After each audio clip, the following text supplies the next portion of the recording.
కూకట్పల్లి నియోజకవర్గంలోని ఫతేనగర్ డివిజన్లో స్థానిక కార్పొరేటర్ సతీష్ గౌడ్తో కలిసి సుడిగాలి పర్యటన చేశారు కూకట్పల్లి బీఆర్ఎస్ అభ్యర్థి మాధవరం కృష్ణారావు. ఈ సందర్భంగా 60 సంవత్సరాలలో చేయని అభివృద్ధిని 10 సంవత్సరాల్లో చేసి చూపెట్టిన ఘనత బీఆర్ఎస్ ప్రభుత్వానికి దక్కుతుందన్నారు.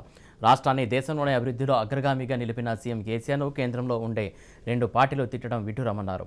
అనంతరం మాయమాటలు చెప్పే రేవంత్ రెడ్డి మల్కాజిగిరి ఎంపీగా గెలిచాడు కానీ ఏనాడైనా ప్రజల వద్దకు వచ్చాడా అని ప్రశ్నించారు. రేవంత్ రెడ్డి అనేటువంటి వ్యక్తి ఒక ఎంపీ మల్కాజ్గిరికి కూకట్పల్లికి ఎంపీ అనేది కూడా ప్రజలకు తెలవలేదంటే మరి ఆయన రాకపోవడమే కదా. ఆయన నన్ను గెలిపించారు, ఆయన గెలిపించారు ప్రజలు. మరి ఆయన ఎక్కడ పోయింది? ఇప్పుడు కాంగ్రెస్ పార్టీ అనేటువంటి ఓటు వేస్తే నీ రేవంత్ రెడ్డి ఎక్కడ పోయిందో చెప్పానండి. ఫస్ట్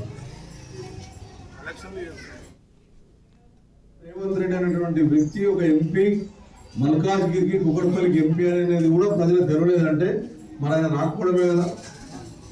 ఆయన నన్ను గెలిపించారు, ఆయన గెలిపించారు ప్రజలు. మరి ఆయన ఎక్కడ పోయింది? ఇప్పుడు కాంగ్రెస్ పార్టీ అనేటువంటి ఓటు వేస్తే నీ రేవంత్ రెడ్డి ఎక్కడ పోయిందో చెప్పానండి ఫస్ట్.